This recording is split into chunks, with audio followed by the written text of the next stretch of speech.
Assalamualaikum warahmatullahi wabarakatuh. Sudahkah Anda menanam hari ini? Ingat, menanamnya secara organik.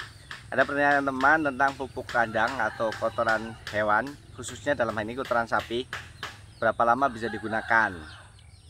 Nah, jadi secara praktek dan teori itu memang berbeda sangat jauh. Kalau menurut saya keduanya benar. Keduanya ada kelebihan, ada keuntungan. Secara praktek, dari zaman dahulu, petani atau peternak itu memanfaatkan kotoran hewan atau pupuk kandang ini tanpa diolah. Jadi mereka memelihara ternak selama 1 tahun. Di musim kemarau, kotorannya diambil, dibawa ke lahan, sebar gitu saja. Hasilnya bagus. Kemudian setelah mungkin ada penelitian, ada perkembangan ilmu dan ilmu pengetahuan dan teknologi, muncullah apa yang namanya kompos. Akhirnya kotoran hewan itu diproses melalui proses pengomposan atau komposisi. Juga hasilnya bagus. Jadi untuk saat ini ada 2 teori tentang pengolahan pupuk kandang dengan pengomposan dan praktek penggunaan pupuk kandang langsung ke lahan. Keduanya sudah kita coba dan alhamdulillah sama-sama bagus. Mungkin kelemahannya kalau secara langsung kita bawa ke lahan, ini sisa-sisa gulma. Sisa-sisa gulma kan biasanya ada batang gulma yang dia itu bisa tumbuh. Kemudian ada biji gulma, mungkin ya rumput yang bisa tumbuh. Kemudian ada serangga-serangga kecil yang dia ada yang baik, ada yang jahat, ikut juga masuk. Tetapi kita nggak repot.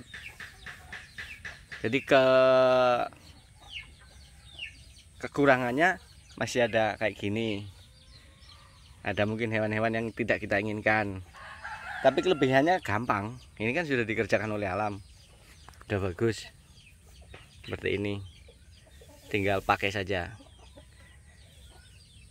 Nah, kalau yang melalui proses dekomposisi atau pengomposan, kita harus olah ulang ini supaya matang menjadi kompos sempurna. Kelebihannya, sisa-sisa rumput yang dorman, biji-biji rumput, dia juga akan mati karena adanya suhu tinggi di proses dekomposisi. Kemudian serangga-serangga atau hewan-hewan yang tidak kita inginkan juga ikut mati. Jadi ini steril kalau di proses kompos. Nah, berapa lama nih proses kompos kotoran hewan?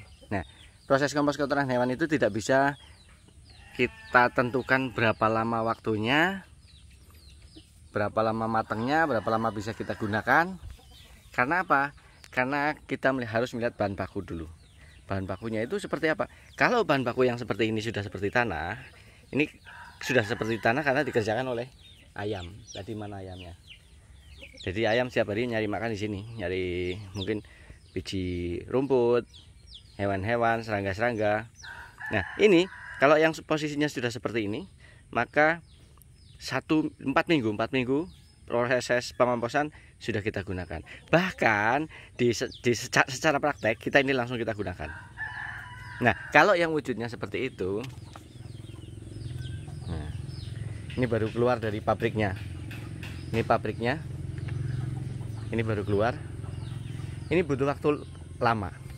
Tergantung proses kita pengolahannya. Kalau langsung kita olah jadi kompos ya, bahkan orang nggak mau. Ada yang mungkin dijemur dulu atau dibiarkan dulu. Minimal 1 bulan baru diolah. Nah, kalau yang umur 1 bulan, ya maksimal 1 bulan, berarti 1 bulan sampai ke masih yang baru, itu mungkin butuh waktu sampai 12 minggu untuk prosesnya. Itu juga proses pengomposan yang dilakukan secara intensif, yaitu dengan melakukan pengadukan yang rutin, penambahan pengecekan suhu, pengecekan kelembaban juga. Kalau semuanya dilakukan dengan baik, pengadukan rutin, kondisi kelembaban terjaga, suhu juga hangat, suhunya tinggi, maka prosesnya akan lebih cepat. Tetapi kalau prosesnya tidak baik, maka bisa memakan waktu 1 tahun untuk menjadi kompos.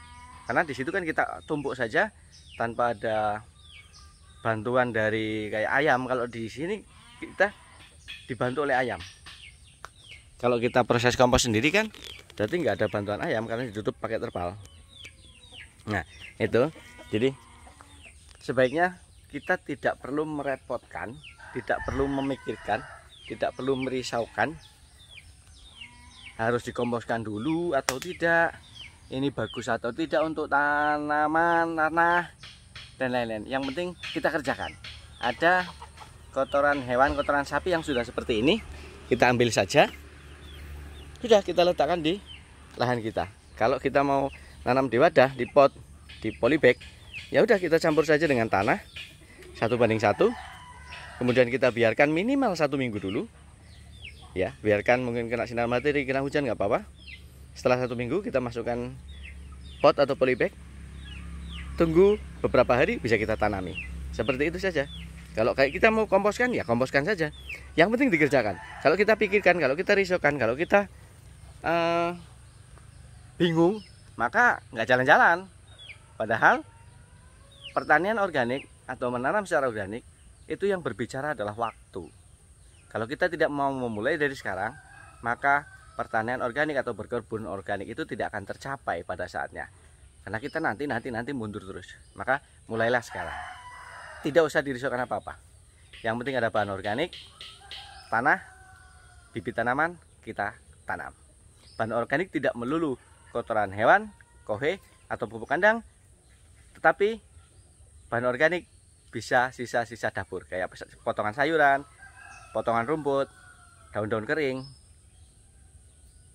limbah pertanian, dan lain-lain. Itu adalah bahan organik yang bisa kita proses menjadi kompos sebagai pupuk yang bagus untuk tanah dan tanaman.